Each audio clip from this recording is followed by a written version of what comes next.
সরজমিনে প্রদর্শন করে যা বুঝলাম, যেখানে কিছু খুব সেন্সিটিভ সংবেদনশীল বিপজ্জনক কিছু এক্সপ্লোসিভ এখানে আছে, কিছু হ্যান্ডমেড গ্রেনেড, আইইডি যেটা ইম্প্রোভাইজড এক্সপ্লোসিভ ডিভাইস, যেটা বিভিন্ন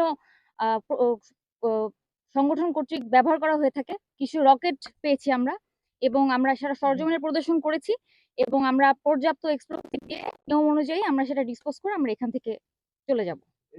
যেগুলো আসলে ভয়াবহ কিনা? হ্যাঁ, এটা খুবই সেন্সিটিভ, এবং বর্তমান আবহাওয়ার সাথে যদি আমরা কম্পেয়ার করি, তাহলে এতক্ষণ ধরে যে এটা এই গরম আবহাওয়াতে আছে, এটা আরো বেশি মানে সেন্সিটিভ এবং নাজুক হয়ে গিয়েছে আর কি। আমরা চেষ্টা করব যত তাড়াতাড়ি সম্ভব সাবধানতা অবলম্বন করে এটা ডিসপোজ করে দেওয়ার জন্য। কক্সবাজারের এই রোহিঙ্গা ক্যাম্পের এক মূর্তিমান সন্ত্রাসীর নাম হচ্ছে আরসা সন্ত্রাসী গোষ্ঠী। এই আরসা সন্ত্রাসী গোষ্ঠী খুন, অপহরণ, চাঁদাবাজি, অগ্নিসংযোগ এরকম নানা সন্ত্রাসী কর্মকাণ্ডে সর্বদা লিপ্ত থাকে।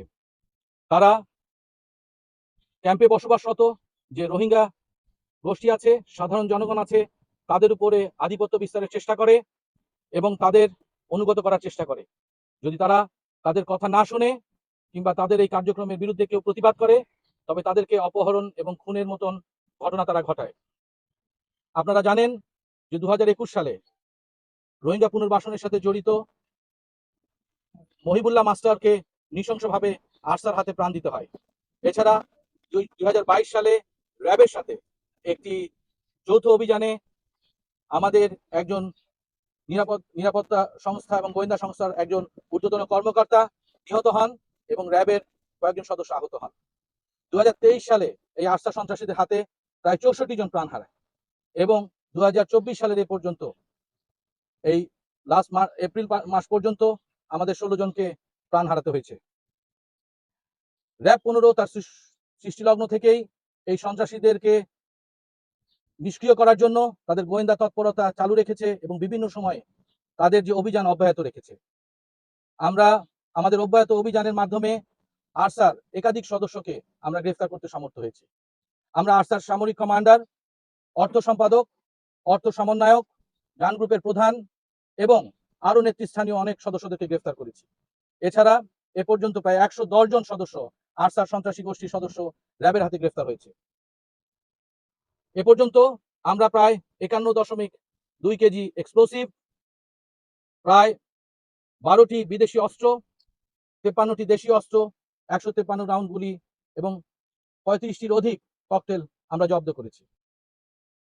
র্যাবের অব্যাহত অভিযান এবং গোয়েন্দা নজরদারির কারণে আরসার সন্ত্রাসী গোষ্ঠী নেতৃত্ব শূন্য হয়ে পড়েছিল এবং তার প্রভাবে দেখা যায় যে মার্চ এপ্রিল মাসে এই রোহিঙ্গা জনগোষ্ঠীর যে তাদের উপর যে তাদের যে অত্যাচার, এই অত্যাচারের মাত্রা কমে এসেছিল।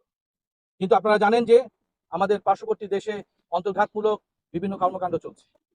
সেই সুযোগ নিয়ে আরসা ইদানিং মাথাচাড়া দিয়ে উঠেছে এবং সেই খবর নিয়েই র্যাব 15 গত কয়েকদিন ধরে ক্রমাগত আমাদের গোয়েন্দা নজরদারি অব্যাহত রেখেছিলাম এবং গোয়েন্দা সূত্র অনুযায়ী গতকাল রাত থেকে আমরা এই উখিয়ার এই জায়গাটিতে এই 20 নম্বর এক্সটেনশনের যে ক্যাম্প, এই ক্যাম্পের পিছনে আমার যে পাহাড়, সেই লাল পাহাড় আমরা ঘিরে ফেলি এবং সেখান থেকে আরসার 2 জন নেতৃস্থানীয় সদস্যকে আমরা গ্রেফতার করতে সমর্থ হই।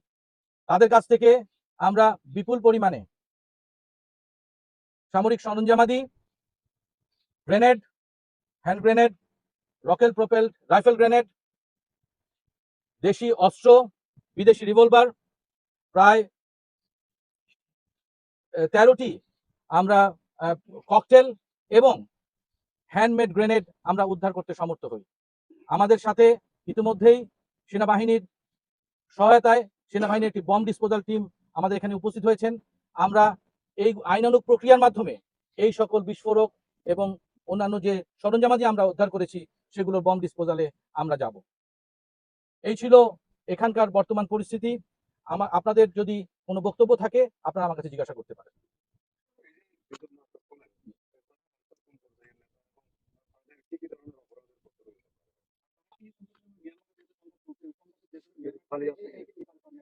আমরা দুজনকে গ্রেফতার করেছি, তাদের মধ্যে একজন হচ্ছে মোহাম্মদ আসানুর ওরফে সলিম মাস্টার।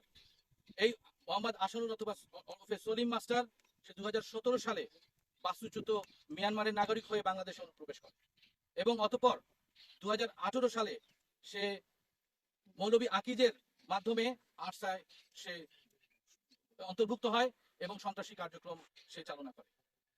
পার্শ্ববর্তী দেশের একটি জায়গায় সে ক্যাম্প কমান্ডারের দায়িত্ব পালন করছিল এবং আরসার সদস্য হয়ে সে বিভিন্ন অপহরণ এবং চাঁদাবাজির সাথে জড়িত ছিল।